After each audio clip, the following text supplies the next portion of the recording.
يوم 1/1 سنة 2018 ساندرا جارنر احتفلت مع زوجها بعيد زواجهم ال18.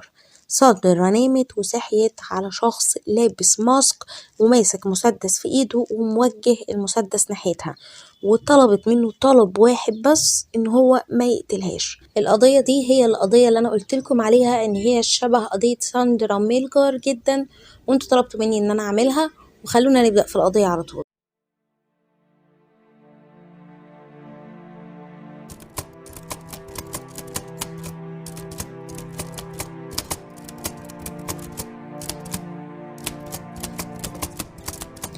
قضيتنا النهاردة هتكون عن زوجين اسمهم ساندرا وجون جارنر. الاتنين دول اتقابلوا في التسعينات وكانوا شغالين سوا في شركة تغليف وتعبئة في تكساس في باريس.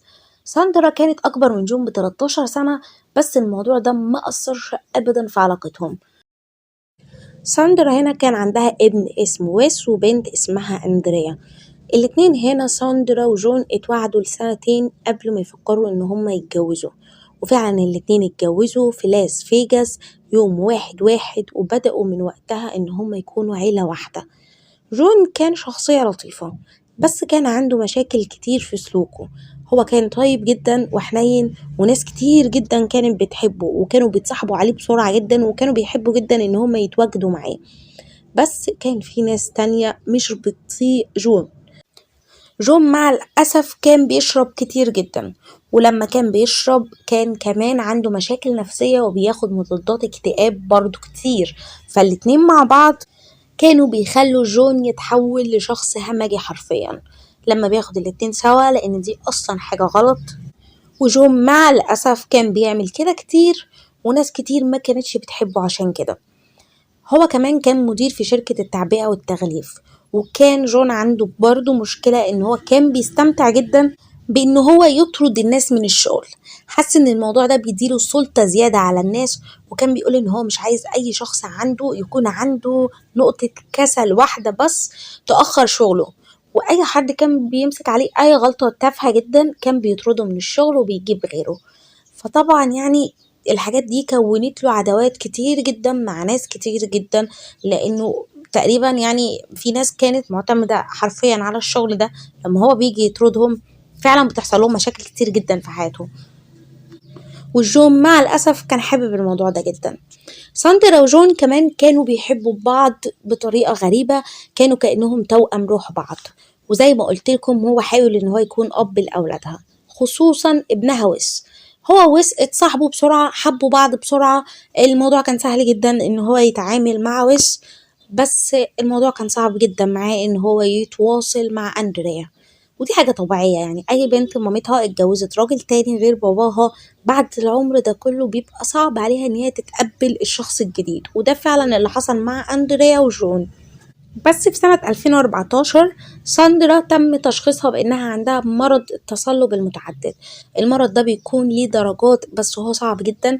الجهاز المناعي للإنسان بيهاجم الجسم، وممكن يتسبب في العمى أو في الشلل، في أضرار كتير جدا ممكن تحصل، بس زي ما قلت لكم ليه درجات. والعلاج كل اللي بيعمله ان هو بيأخر من وصولهم للمرحلة دي، بس مفيش اي علاج يشفيك شفاء تام من المرض ده للأسف. فطبعا الموضوع هنا كان صعب جدا على ساندرا، حول حياتها كلها تقريبا، ما بقتش بتقدر تعمل اي حاجة، بتتحرك بصعوبة، ما بتقدرش تعمل اي حاجة في بيتها، يعني حياتها كلها فعلا اتقلبت حرفيا. بس هنا جون قرر ان هو اللي هيخلي باله من ساندرا، فضل جنبها في كل خطوة من خطوات علاجها، كان بيتأكد يوميا ان هي فعلا كويسة، كان بيساعدها في كل حاجة حرفيا، ما كانش بيخليها تعمل حاجة أبدا.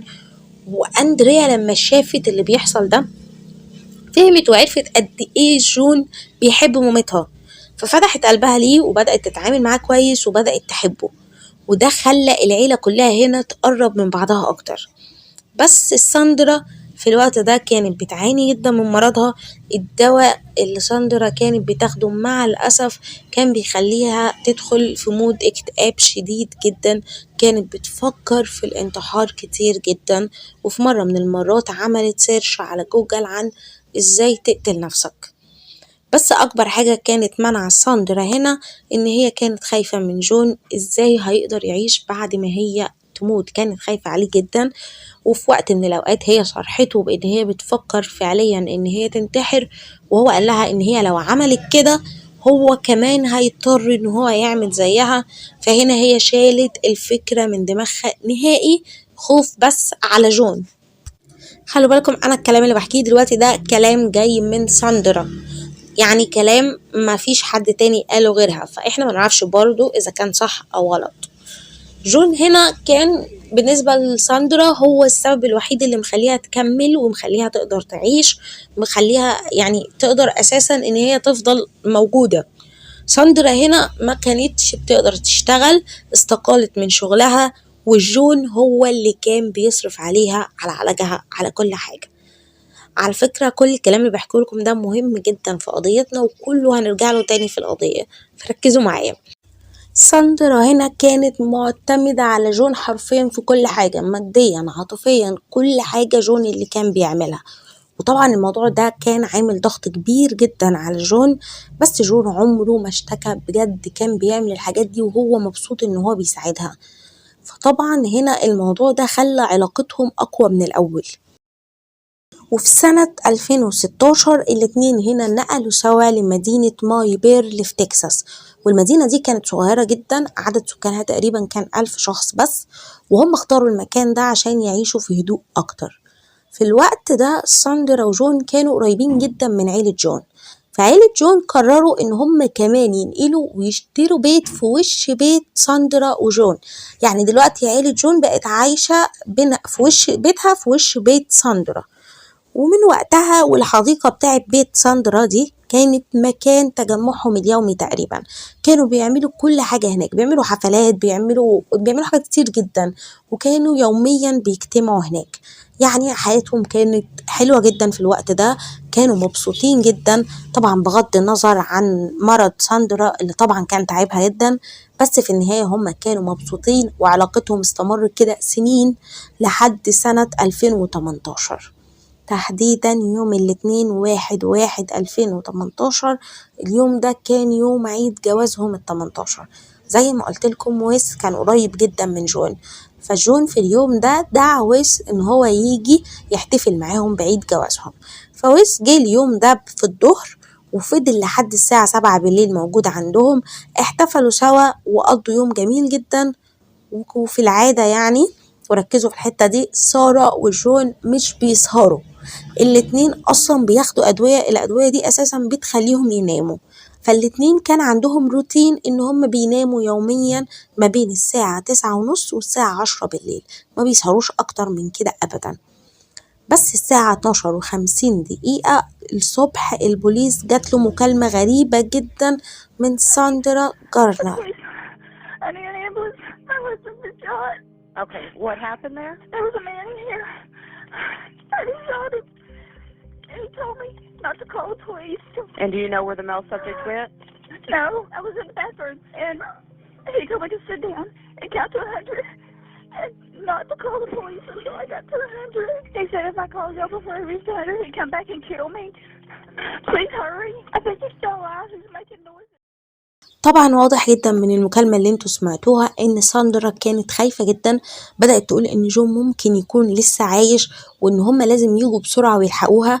وبعدها نزلت جون من على السرير وحطته على الارض وبدأت تعمله هنا CPR. طبعا هي قالت ان في الراجل ده كان لابس ماسك، جه اطلق النار على جون، وبعديها هي قعدت على الارض وفضلت تصرخ وطلبت منه ان هو ما يقتلهاش. فالراجل ده هنا عمل حاجة غريبة جدا، اخدها دخلها الحمام وطلب منها ان هي تعد لحد 100 ببطء جدا، واول ما تخلص العد في الوقت ده تقدر تكلم 911.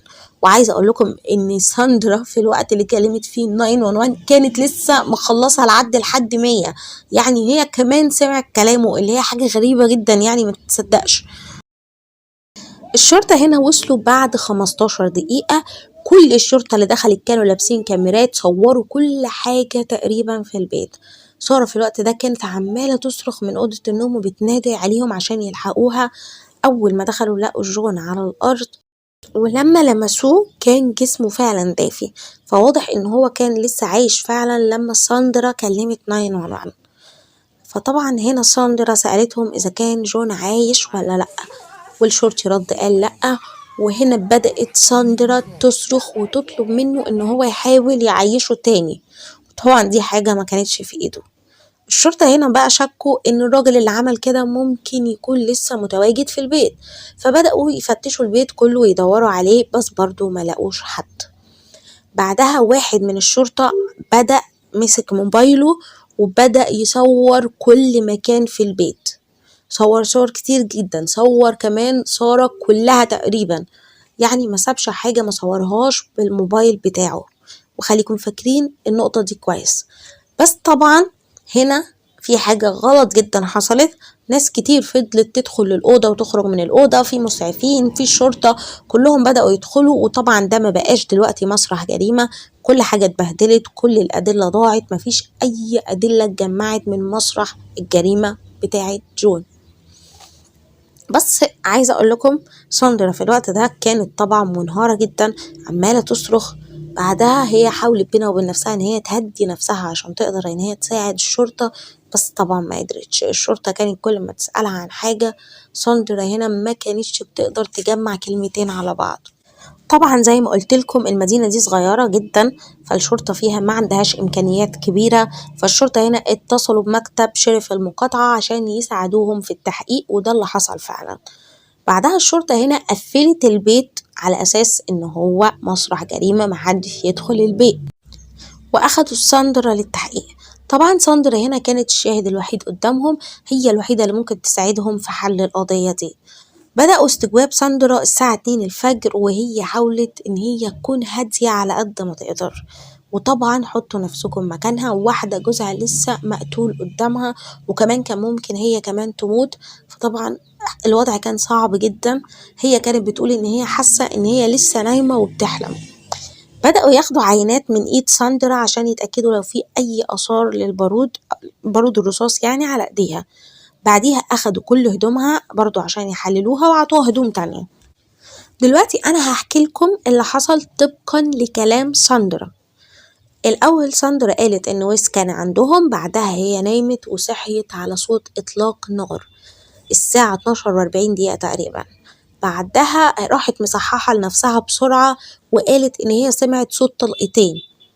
لما فتحت عينها لقت راجل معاه مسدس ومعاه فلاش واقف في أوضة نومهم ولابس ماسك. بعدها هي راحت نزلت على طول استخبت جنب السرير وفضلت تصرخ على أمل إن حد ممكن يسمعها ويساعدها، يعني كانت بتصرخ بصوت عالي فعلا، بس مع الأسف محدش سمعها.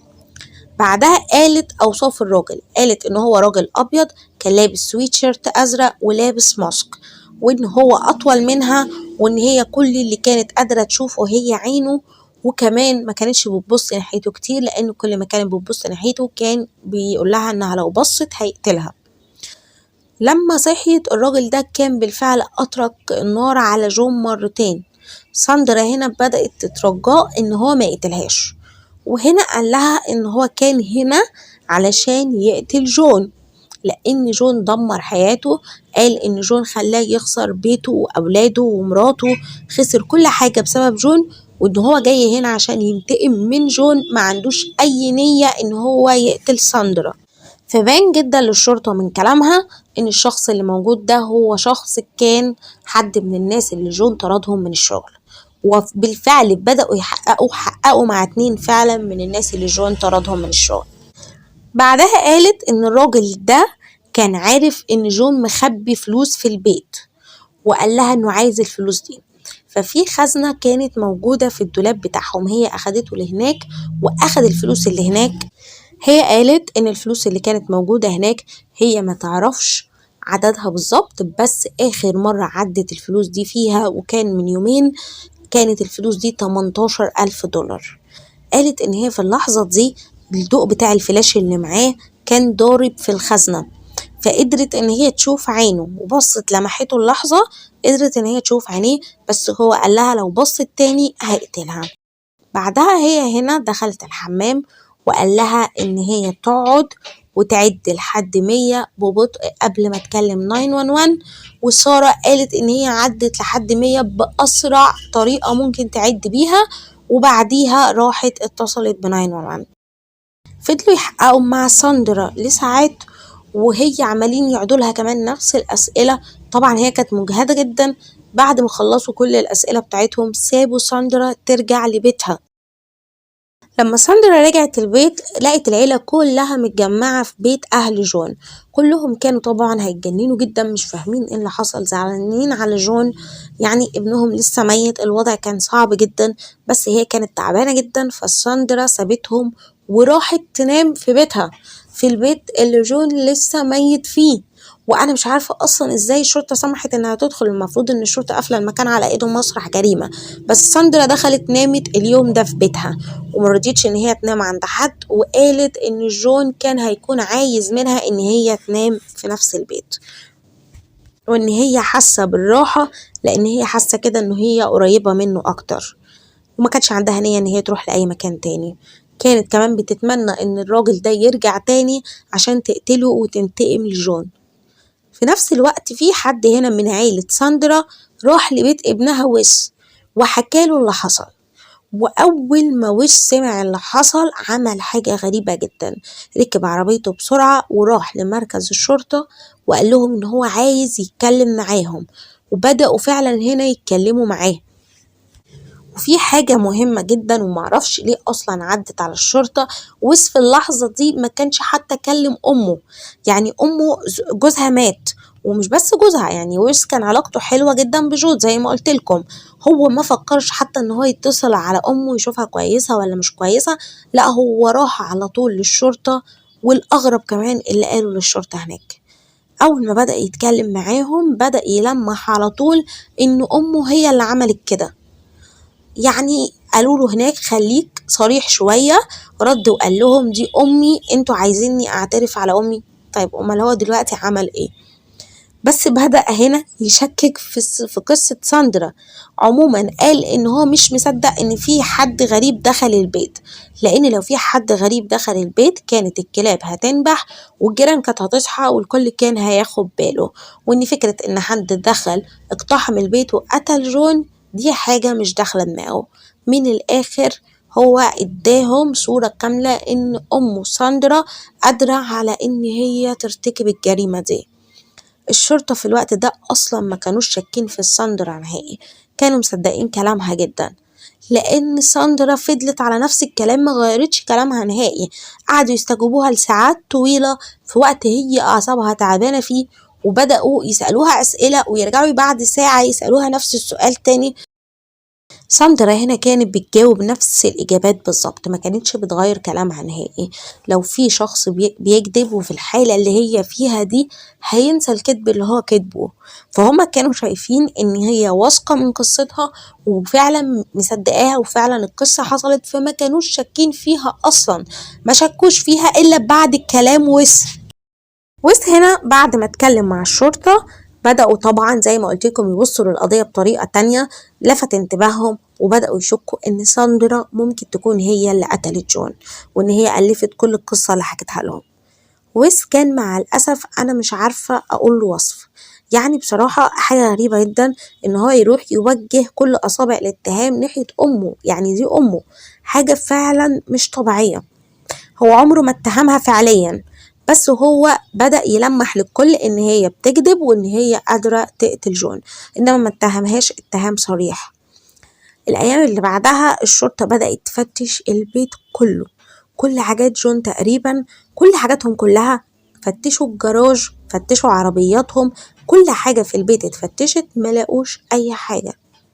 هنا ويس قال لهم برضو حاجة تانية، راح قال لهم ان امه عندها مسدس، المسدس ده جون كان جايبه لها هدية، وان هي بتخبي المسدس ده في عربيتها. فالشرطة هنا سمعت كلامه وراحت فتشت العربية وبرضو ما لقوش حاجة. فخلوا بالكم العربية هنا اتفتشت مرتين. كل اللي لقوه اصلا غريب في البيت كله ان كان في رصاصة محطوطة جوه مخدة من المخدات، فدي تقريبا الحاجة الغريبة الوحيدة اللي اتلاقت ومحدش لقالها تفسير. هنا هم خدوا كل الإلكترونيات اللي في البيت، خدوا موبايلها، خدوا الآيباد، خدوا اللابتوب، خدوا كل حاجة معاهم، أي حاجة فيها تاريخ بحث أو فيها مسجات أخدوها معاهم. كمان هنا لقوا أسلحة كتيرة جدا في البيت. جون كان عنده هواية إن هو يجمع الأسلحة، كان عنده مجموعة ضخمة جدا، كان عنده بالظبط 49 مسدس و12 بندقية. وعايزة أقول لكم إن أي حد بيعمل كوليكشن بيجمعهم في مكان واحد، بس جون ما كانش عامل كده. جون كان زارعهم في كل أرجاء البيت، في كل مكان في البيت مخبي مسدس، وكان بيحطهم في أماكن سهل إن هو يوصل لها. فهنا الكل فهم إن جون كان خايف من حاجة، حد كان بيهدده، عارف إن هو ممكن يتقتل في أي لحظة، فكان حاطط المسدسات دي عشان يقدر يدي ردة فعل سريعة. واضح جدا إن هو كان خايف من حاجة. بس طبعا الشرطة برضو ما خدتش في اعتبارها الكلام ده وكملت في شكها في ساندرا. الشرطة هنا لقت كل أسلحته ما عدا سلاح واحد بس، والسلاح ده كان السلاح اللي جون جابه هدية لساندرا في عيد جوازهم. دلوقتي السلاح ده كان متسجل باسم ساندرا، فدي كانت حاجة مش كويسة جدا بالنسبة لها.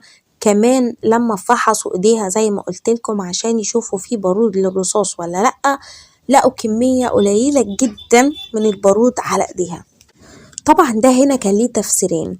اولا الشرطة لما راحت ما حطتش اكياس على ايد ساندرا، طبعا دي غلطة كبيرة من الشرطة، فممكن يكون كان في كمية اكبر على ايديها والكمية دي راحت، والمحقق اللي كان بيحقق اصلا في الجريمة دي كان اول مرة يعني ياخد مهمة تحقيق في مسرح جريمة، فتقريبا كان لسه في حاجات ما يعرفهاش، والمحقق ده طلع واعترف بغلطه وقال انه غلط كتير جدا في التحقيق في جريمة ساندرا، وكويس جدا ان هو اعترف بغلطه. في تفسير تاني بيبرأ ساندرا، وهو ان يكون الكمية القليلة دي لما طبعا هي لمست جون كتير، عملت له CPR، نزلته من على السرير، حضنته كتير، كل ده ممكن يكون هو السبب في ان الكمية دي اتنقلت لإيديها، والكمية اصلا كانت قليلة جدا، فكانت صعب ان هم يستخدموها كدليل، وده طبعا كان موضوع جدال كبير جدا. طبعا ده خلى الشرطة يشكوا اكتر في ساندرا، خلاها المشتبه فيه الرئيسي بالنسبة ليهم، بس طبعا كانوا لسه بيجمعوا أدلة. ولما شافوا تاريخ البحث بتاعها الموضوع هنا انتهى بالنسبة للشرطة، اتأكدوا تماما ان ساندرا هي اللي عملت كده، لان ايباد ساندرا قبل موت جون بكام يوم في حد عمل سيرش عن ازاي اقتل حد وهو نايم. بعدها الشخص اللي عمل سيرش ده ضغط على مقال، المقال ده اسمه 16 طريقة عشان تقتل حد وما يتقبضش عليك، وده طبعا خلاهم يصدقوا ان فعلا ساندرا هي اللي عملت كده. بس كان في حاجة غريبة جدا، السيرش ده كان سيرش واحد بس موجود في وسط سيرش تاني كتير جدا، كانت بتبحث كتير جدا عن ازاي اعمل اسبريسو، ازاي اعمل كابتشينو، ازاي اطبخ مش عارفة ايه، يعني كله كلام طبخ، مشروبات كده، حاجات عادية جدا، وفي الوسط بس السيرش ده. فدي برضو كانت حاجة غريبة.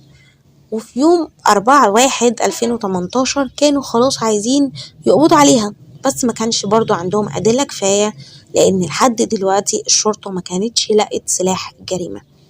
هنا الشرطة كلموا وسم اللي قال لهم إن هو متأكد إن السلاح موجود في عربية أمه، وقال لهم إن هي بتخبيه تحت الدواسة بتاعة كرسي السواق.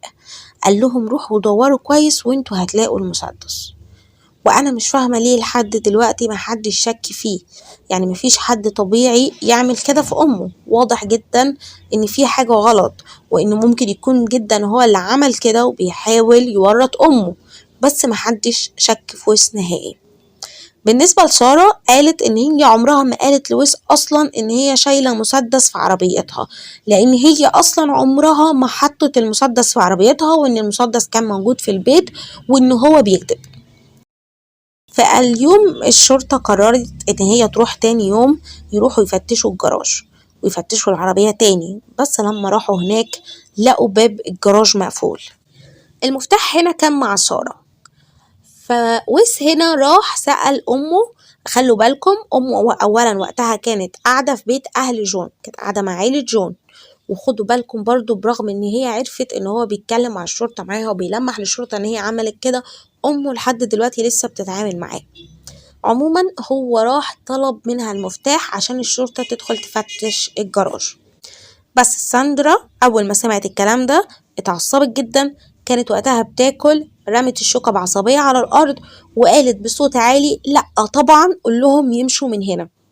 وكل العيلة هنا بصت واستغربت، اللي هو ايه ده، المفروض ان انت تكوني بتحاولي ان انت تساعدي في حل الجريمة دي على قد ما تقدري. فطبعا حاجة غريبة اللي هي عملتها.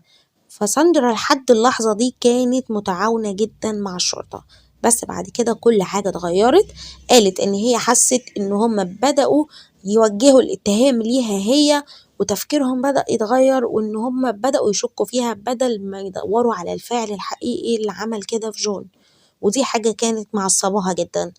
راحت للجراج وحاولت تمنعهم اصلا من ان هم يدخلوا الجراج، وهم قالوا لها احنا هندخل سواء انتي قبلتي او رفضتي، هنكسر الباب فادينا المفتاح وحلي الموضوع يعني بهدوء. فهنا سارة فعلا سلمتهم المفتاح. الشرطة هنا بقى لما دخلوا دوروا في العربية سبحان الله لقوا المسدس في نفس المكان اللي ويس قال لهم عليه. كان المسدس ملفوف في ورق ومحطوط في شنطة زبالة سودا تحت كرسي السواق.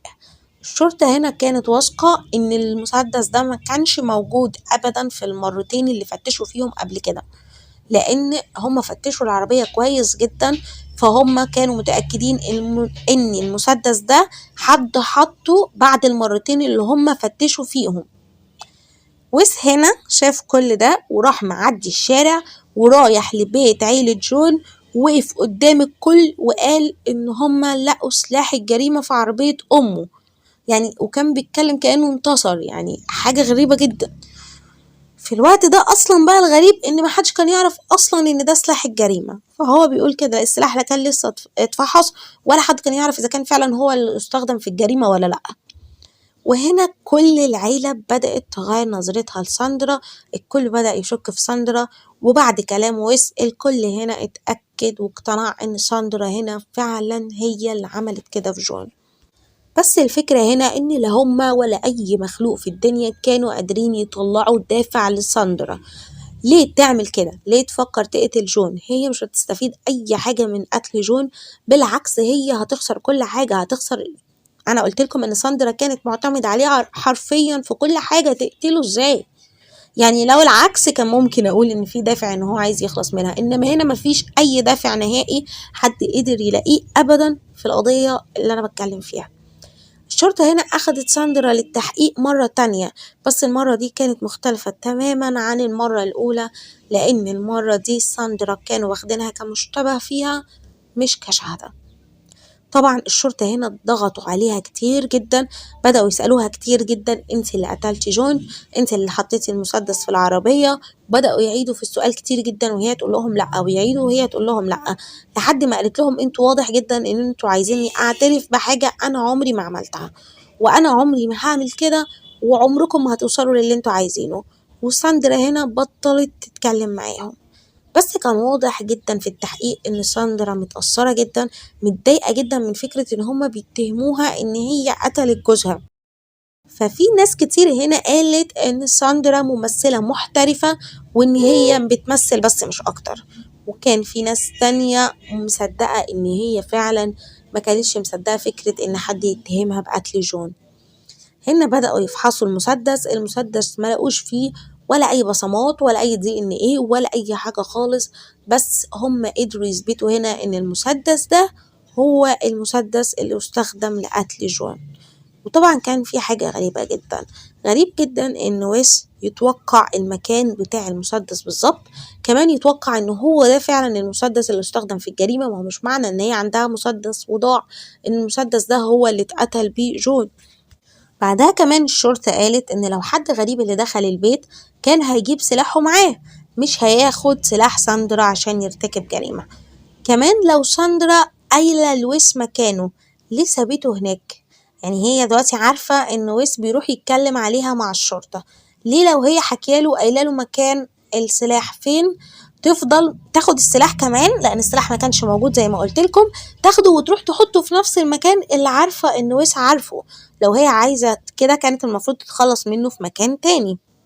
فطبعا بالرغم من كل ده الشرطة ما فكرتش ابدا ان ويس ممكن يكون هو الفاعل، ما اعتبرتوش ابدا مشتبه فيه. هنا الشرطة كان معاهم سلاح الجريمة، وكانوا متأكدين كمان ان هم معاهم الفاعل، فراحوا على طول لبيت ساندرا.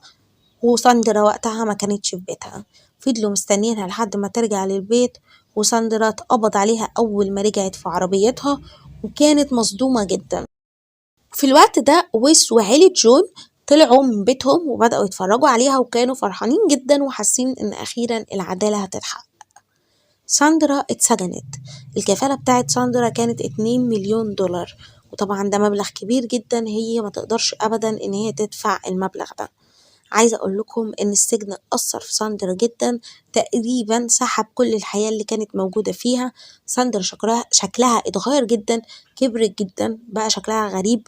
لما تشوف فرق الصور حقيقي هتصعب عليك جدا. طبعا في الوقت ده الشرطة كمان استجوبت الجيران، وعايزة أقول لكم إن مفيش ولا جار اقتنع إن ساندرا ممكن تكون هي اللي عملت كده، كلهم قالوا إن مستحيل ساندرا تعمل كده.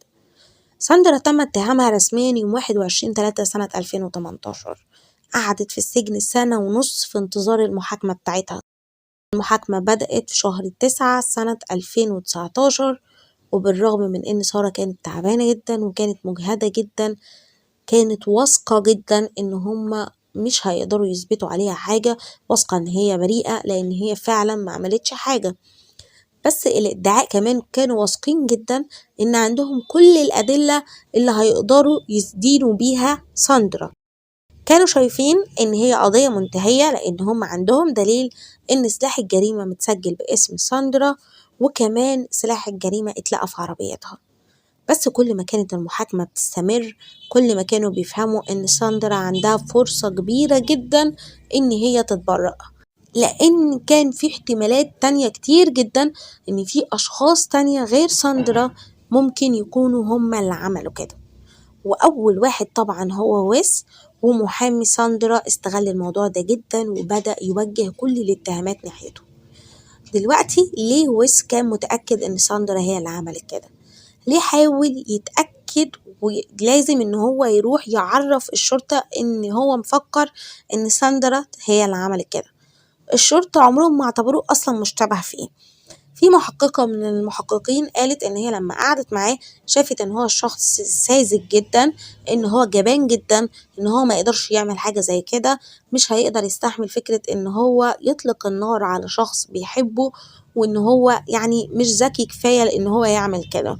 وأنا شايفة إن ده مش سبب إن انتوا تشيلوا مع في كل الاتهامات دي ضده وأنا ألغيها لسبب زي كده، لأن أساسا هما بيتعرفوا على الشخصية دي لأول مرة، ما يعرفوش إذا كان هو بيمثل عليهم ولا لأ. دلوقتي ويس كان عنده الفرصة إن هو يقتل جون. كمان ويس كان عنده إمكانية إنه يمسك كل موبايلات وأيباد ساندرا، ممكن جدا يكون هو اللي عمل السيرش. كمان هو كان موجود في بيتهم في اليوم اللي حصل فيه السيرش ده. ثانيا البحث اتعمل الساعة 11، وأنا قلت لكم إن ساندرا وجون الأدوية بتاعتهم أصلا بتخليهم يناموا، وعندهم روتين إن هما بيناموا من الساعة 9:30 للساعة 10 بالليل. يعني دلوقتي السيرش ده اتعمل وهم أصلا نايمين. كمان المحامي قال إن غريب جدا إن ويس يفضل يوجه الشرطة ناحية أمه كل الوقت ده، وقال إن غريب إن يرمي اللوم على أمه من غير حتى ما يكلمها ويسألها. المحامي هنا بدأ يدي للمحكمة سيناريو إن ممكن في احتمال كبير جدا إن ويس هو اللي عمل كده، وكان بيحاول يوجه الاتهام ناحية أمه عشان يبعد الشبهة عنه هو. دلوقتي الادعاء كانوا عارفين كويس إن ويس هيكون مشكلة كبيرة جدا في المحاكمة، وكانوا فاكرين إن هم عندهم حجة غياب قوية جدا لويس. ويس قال إن هو اليوم ده كان في البيت وكان قاعد بيتفرج على نتفليكس. الشرطة هنا دخلت على تاريخ البحث بتاع ويس في نتفليكس واتأكدت إن ويس فعلا كان قاعد بيتفرج على نتفليكس وقت حدوث الجريمة، فكان عندهم حجة غياب ليه، فكانوا شايفين إن مفيش أي مشكلة عندهم في ويس. بس في المحاكمة اتصدموا صدمة عمرهم، لأن ويس كان عامل حركة ذكية، ويس كان مغير المنطقة الزمنية بتاعته. يعني أنا دلوقتي ممكن أدخل على نتفليكس أغير المنطقة الزمنية بتاعتي، ممكن أكون أنا عايشة في مصر وخلي التوقيت بتاعي يشتغل على ألمانيا، على تركيا، على أي دولة تانية. فكان بيكون في فرق في التوقيت، ففرق التوقيت ده عنده كان كبير جدا. هو مش مذكور هو غير المنطقة الزمنية بتاعته لإيه، بس كان فيه فرق توقيت كبير جدا. وبكده ويس ما بقاش عنده حجة غياب وقت الجريمة، وما اداش أي حجة غياب لنفسه. كمان ويس كان عنده دافع. ويس هنا كان دايما جون بيقوله ان هو هيبقى يحطه في الوصية بتاعته، فهو كان مقتنع ان اصلا جون حطه في الوصية بتاعته. كمان الشخص اللي دخل كان عايز فلوس، وكان عارف مكان الفلوس كمان، وطلب منها ان هي تدخل تجيبها له. فمعنى كده ان دافع الراجل اصلا مادي، فممكن يكون ويس قتل جون عشان يستفيد من الوصية بتاعته ويورث يعني بعد ما جون يموت. بس ساندرا هنا في الجانب التاني ما كانش عندها أي دافع. مش طبيعي أصلا إن هي تبقى عايزة جون يموت زي ما قلت لكم. دلوقتي الادعاء حاول إن هو يخلص من فكرة إن ويس عنده دافع. عملوا ايه بقى؟ كذبوا اصلا ان جون كان سايب فلوس في البيت. قالوا ان مفيش اي اثبات ان كان في فلوس اصلا موجودة في البيت غير كلام ساندرا. كمان ويس قال ان جون مش متعود ان هو يسيب فلوس في البيت. فدلوقتي كان كلام ويس قدام كلام ساندرا، والشهود الوحيدين اللي كان ممكن ان هم يشهدوا في القضية دي هم عيلة جون. وعيلة جون كلهم طبعا زي ما قلت لكم كانوا مصدقين ان هي اللي قتل جون، وعمر ما حد كان هيشهد ابدا لصالح ساندرا. بس في الوقت اللي ظهر في المحكمة ان في دافع لويس، كمان محامي ساندرا في الوقت ده سأل سؤال في المحكمة مفيش اي حد قدر يرد عليه، وهو ليه ساندرا تكون عايزة تقتل جون. مفيش حد زي ما قلت لكم قدر يجاوب على السؤال ده، لان مفيش اي دافع لساندرا عشان تقتل جون. بس لويس دلوقتي عنده دافع. في تكساس الادعاء ممكن يتهم اي شخص بجريمة قتل، والشخص ده عادي ان هو يدان بالجريمة دي حتى لو مفيش دافع. بس طبعا لما يلاقوا الدافع ده بيقوي القضية بتاعتهم. دلوقتي هما ملاقوش دافع، وطبعا موقفهم بقى وحش جدا، لان المحلفين لما سمعوا كل الكلام ده وجهة نظرهم وتفكيرهم بدأت تتغير. كمان محامي ساندرا هنا قال ان الشرطة هي اللي ضيعت كل حاجة. اولا وصلوا بعد 15 دقيقة وهم اصلا قريبين جدا من بيت ساندرا وجون. زي ما قلت لكم البلد دي صغيرة جدا. وكمان زي ما قلت لكم المحقق كان اول مرة يشتغل في تحقيق في جريمة قتل، وكل الادلة ضاعت بسبب الناس اللي فضلت تدخل وتطلع. كمان بقى في حاجة غريبة حصلت جدا. لو تفتكروا المحقق اللي انا قلت لكم انه صور ادق التفاصيل، صور كل حاجة في البيت، صور ساندرا نفسها بموبايله. المحقق ده بطريقة سحرية كده سبحان الله كل الصور اللي في موبايله واتمسحت بطريقة احترافية لدرجة ان هم ما قدروش يسترجعوا الصور دي تاني. المحقق ده قال ان هو ما يعرفش الصور دي اتمسحت اصلا ازاي من موبايله، بس طبعا دي كانت حاجة غريبة جدا. كمان المحامي قال ان هم ما حطوش كيس على ايد سارة، وده عمل جدال كبير جدا، وطبعا خلى الادعاء في موقف صعب جدا. كمان قال حاجة مهمة جدا، ان مفيش اي حد حاول ان هو ياخد اي بصمات من العربية، انه يفتش العربية نفسها ولا اي حاجة. هما بس كانوا بيدوروا من بره على المسدس، ان مفيش اي تحقيق جنائي اتعمل للعربية، لا دوروا على بصمات ولا على اي حاجة. وقال ان كان في احتمال كبير جدا ان يكون في بصمات لشخص حط المسدس ده هناك، خصوصا ان هم ما لقوش المسدس في اول مرة، فكان المفروض ان هم يدوروا على بصمات وهم ما عملوش كده. ده قالوا ان مفيش شخص دخيل هيدخل البيت ويبقى هو داخل من غير سلاح، وداخل سبحان الله يدور على سلاح ساندرا. هم اصلا استهزأوا بالموضوع وقالوا ان الدخيل نسي سلاحه في البيت وعشان كده استخدم سلاح ساندرا. وده طبعا كان غريب جدا، وطبعا يعني الحاجة دي ما تحصلش إلا لو الشخص اللي داخل عارف كويس جدا مكان السلاح بتاع ساندرا. طبعا كمان قالوا ان مفيش شخص هيدخل البيت ويقعد يعني يتكلم ويحكي مع الضحية. مش هيقعد يعني هو داخل قتل حد قاعد يحكي لها جون دمر حياته ازاي، عمل ايه في حياته، بهدله ازاي. وطبعا دي حاجة غريبة جدا. كمان ان هو يديها كل المعلومات ويفهمها ان هو كان شغال عند جون وطرده، ليه يديها اصلا معلومات زي دي عن نفسه؟ فطبعا دي كانت برضو حاجة غريبة، ممكن تكون ساندرا هي اللي كدابة والكلام ده ما حصلش أصلا وهو ما حكالهاش حاجة، وهي بتقول كده مثلا عشان تبعد الشبهة عن نفسها. وممكن يكون برضو ويس اللي كان موجود وويس قال كده عشان يبعد الشبهة عن نفسه ويوصل لسارة إن هو شخص من اللي طردهم جون. طبعا ده كان رد المحامي بتاع ساندرا. كمان كان دفاعهم الوحيد من ناحية ويس ان هما بيقولوا ان ويس مش ذكي كفاية عشان يعمل كده، غير كده هما ما عندهمش اي اثبات ان ويس بريء. طبعا كمان قالوا اهم حاجة في القضية كلها واكتر حاجة عملت جدل، ان ازاي ساندرا ابنها يقعد يتكلم معاها كل ده ويحكي لها كل الكلام ده وهي ما تعرفش صوته، ازاي تشوف ابنها وتشوف عينيه زي ما هي قالت وما تعرفش ان ده ابنها. طبعا دي حاجة نادرة جدا. وطبعا هنا في حاجتين، في حاجة اللي اتقالت في المحكمة وفي حاجة تانية اللي كل الناس شايفة ان هي الصح. ساندرا لما طلعت وشهدت قالت ان انتوا عمركم ما هتعرفوا احساس ان حد يدخل بيتك ويضرب نار على جوزك قدامك، وكمان يفضل يقولك يعني يديكي اوامر ويفضل موجه السلاح عليكي ويفضل يتكلم معاكي ويفضل يهدد فيكي. طبعا هي كانت مرعوبة جدا، ما كانتش مركزة، ما كانتش عارفة تاخد بالها من اي حاجة، وكل تفكيرها كان في جوزها اللي اتضرب بالنار.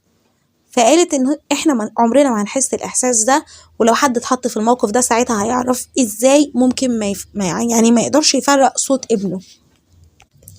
بس ساندرا في الوقت ده قالت ان هي لما بترجع وبتفتكر اللي حصل هي متأكدة تماما ان ويس هو اللي كان موجود في البيت وان ويس هو اللي قتل جون.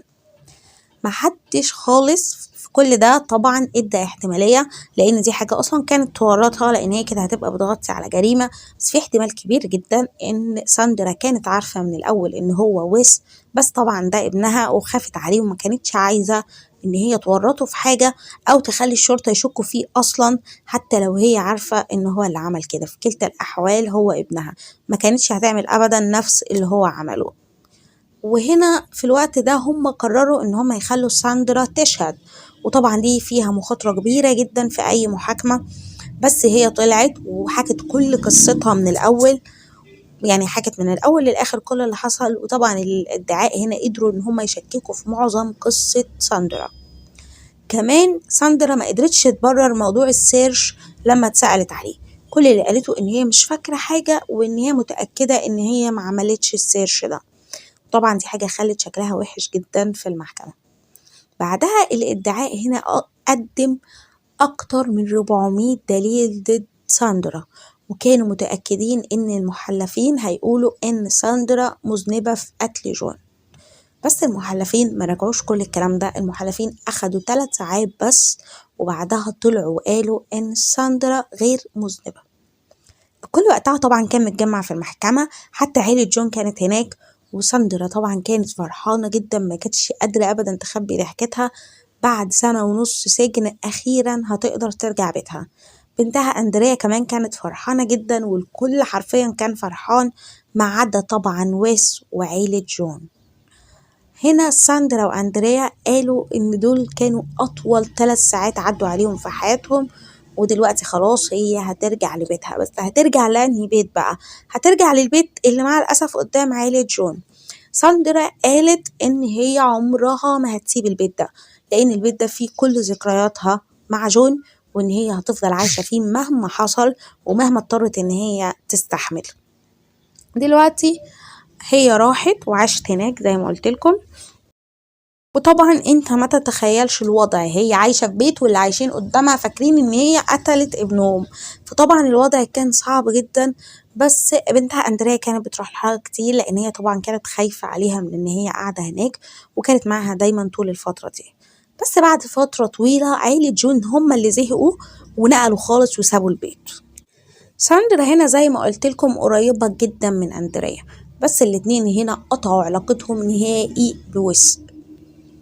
دلوقتي الاتنين أندريا بتقول إن هي ملهاش أخ، ودلوقتي ساندرا بتقول إن هي ملهاش ابن. بس ساندرا طلعت في برنامج وسألوها إذا كانت لسه بتحب ويس زي الأول، فهي ردت وقالت مش زي الأول، بس أيوة يعني لسه بتحبه.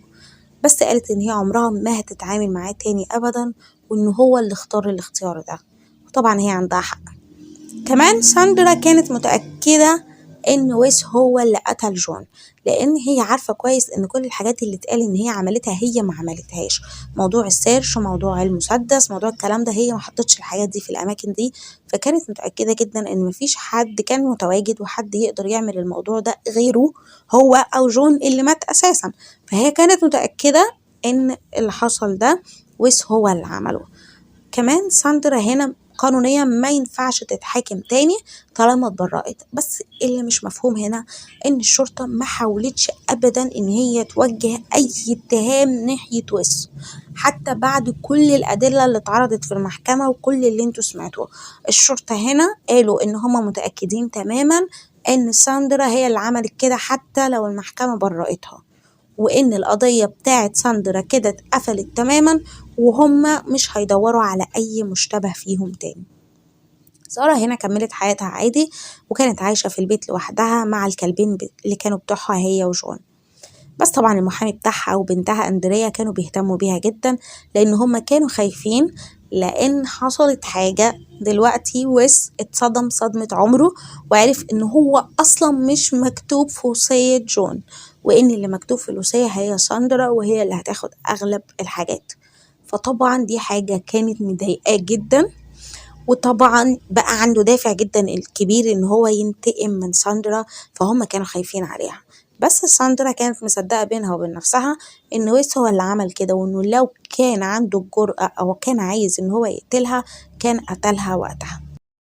ساندرا جرانر هنا اتبرأت بالرغم من كل الأدلة دي. على فكرة كان في أدلة كتير جدا مادية في القضية اللي أنا اتكلمت فيها دي، بس قضية ساندرا ميلجر ما كانتش فيها أي أدلة مادية أصلا. مفيش أي دليل، كلها بس قصة كانوا بيحكوها من تصوراتهم، إن ما عندهمش أي دليل مادي، ومع الأسف اتحكم عليها بالسجن. فواضح جدا ان تقريبا يعني يا اما اختلاف في المحلفين يا اما اختلاف في المكان اللي بتحصل فيه المحاكمة هو اللي بيأثر على كده. بس واضح جدا ان ساندرا ميلجر اتظلمت جدا، لان كان في شك كبير جدا وما كانش فيه اي ادلة، فما كانش ينفع يتحكم عليها حكم زي ده. قضية ساندرا ميلجر لو حد فيكم ما شافهاش هي شبيهة جدا بالقضية دي، وهتظهر عندكم في حرف الاي دلوقتي. اتفرجوا عليها وقولوا لي رأيكم.